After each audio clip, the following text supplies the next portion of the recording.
China వస్తువుల్లాగే వాళ్ళు తయారు చేసిన గగనతల రక్షణ వ్యవస్థ తుస్సుమంది. యుద్ధ విమానాలు విఫలమయ్యాయి. చైనాను నమ్ముకున్నందుకు పాకిస్తాన్ పుట్టిమునిగింది.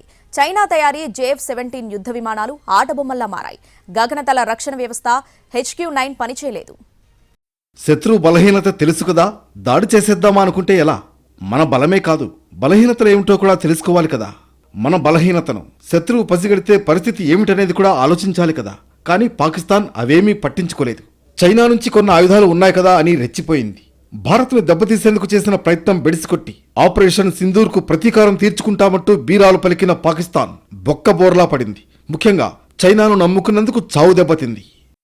వాస్తవాధీన రేఖ వెంబడి పాకిస్తాన్ ఎన్ని కవ్వింపులకు పాల్పడినా భారత్ లెక్క చేయలేదు. దీనిని బలహీనతగా భావించింది పాకిస్తాన్. ఏకంగా తమ దగ్గర ఉన్న అత్యాధునిక యుద్ధ విమానాలు, డ్రోన్లు, క్షిపణులతో దాడి చేసింది. చైనా నుంచి సమకూర్చుకున్న JF-17 ఫైటర్ జెట్స్, అమెరికా బహుమతిగా ఇచ్చిన F-16 యుద్ధ విమానాలు, డ్రోన్లు, మిసైళ్లతో విరుచుకుపడింది పాకిస్తాన్.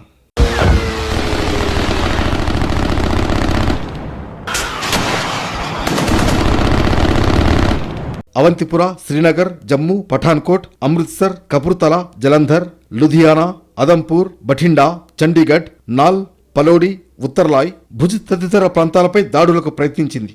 అయితే పాకిస్తాన్కు చెందిన 2 JF-17 యుద్ధ విమానాలు, ఒక F-16 యుద్ధ విమానాన్ని S-400 గాల్లోనే పేల్చేసింది.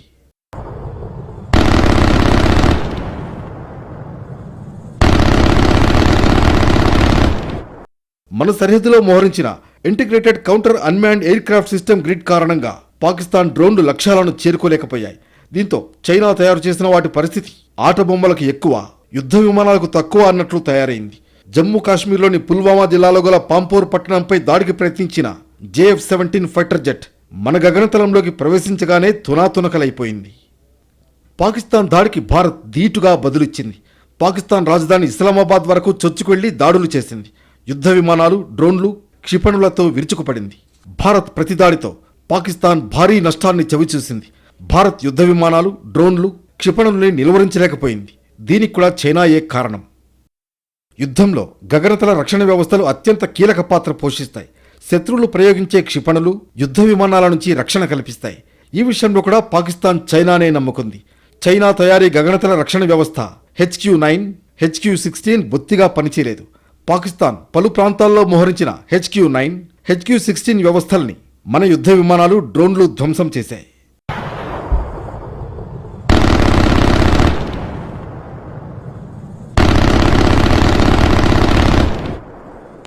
HQ-9, HQ-16 గగనతల రక్షణ వ్యవస్థలను 2019లో పాకిస్తాన్ సమకూర్చుకుంది. పాకిస్తాన్ కోసం HQకి కొన్ని మార్పులు కూడా చేసి HQ-9Pగా అందజేసింది చైనా. HQ-9లో 120 కిలోమీటర్ల దూరంలో గల లక్ష్యాలను ఛేదించగల సర్ఫేస్ టు ఎయిర్ SAM క్షిపణులుంటాయి.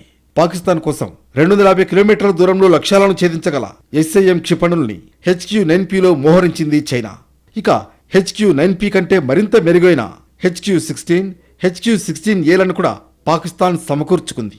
పాకిస్తాన్ డే పెరేడ్లో వీటిని గొప్పగా ప్రదర్శించింది. HQ-9, HQ-16ను సమీకరించడం ద్వారా తమ గగనతల రక్షణ సామర్థ్యం గణనీయంగా పెరిగిందని చెప్పుకుంది పాకిస్తాన్. కానీ అవన్నీ వట్టి మాటలేని తేలిపోయింది. చైనా తయారీ యుద్ధ విమానాలు కానీ, గగనతల రక్షణ వ్యవస్థలు కానీ శుద్ధ దండగని తేలిపోయింది. యుద్ధంలో శత్రువుకు రక్షణ కల్పించడంలో గగనతల రక్షణ వ్యవస్థలు ఉపయోగపడతాయని కోట్లు వెచ్చిస్తారు. కానీ చైనా నుంచి పాకిస్తాన్ కొన్నవి ఎందుకు పనిచేయలేదన్న ప్రశ్నకు ప్రస్తుతం ఆ 2 దేశాల దగ్గర సమాధానం లేదు. తమకు చెందిన JF-17 ఫైటర్ జెట్లను భారత్ కూల్చివేసిన విషయాన్ని పాకిస్తాన్ అంగీకరించింది. ఇదే అంశాన్ని చైనా వద్ద ప్రస్తావించినప్పుడు సమాధానం దాటవేసింది. ప్రస్తుతం తమ వద్ద పూర్తి వివరాలు లేవన్నారు చైనా ప్రతినిధి. భారత్, పాక్ శాంతించాలని, ప్రాంతీయ ఉద్రిక్తతలకు తెరపడాలన్నదే తమ ఆకాంక్ష అన్నారు. మొత్తానికి చైనా ఆయుధాల్ని నమ్ముకుని రెచ్చిపోయిన పాకిస్తాన్కు ఇప్పుడు బుద్ధి వచ్చి ఉంటుంది. అవి ఆయుధాలు కాదు, ఆటబొమ్మలని, దీపావళికి తప్ప యుద్ధానికి పనికిరావనే విషయం తెలిసొచ్చి ఉంటుంది. కాన్ఫిడెన్స్ ఉండొచ్చు, కానీ ఓవర్ కాన్ఫిడెన్స్ పనికిరాదనే విషయం ఇప్పటికైనా పాకిస్తాన్కు అర్థమైందో లేదో.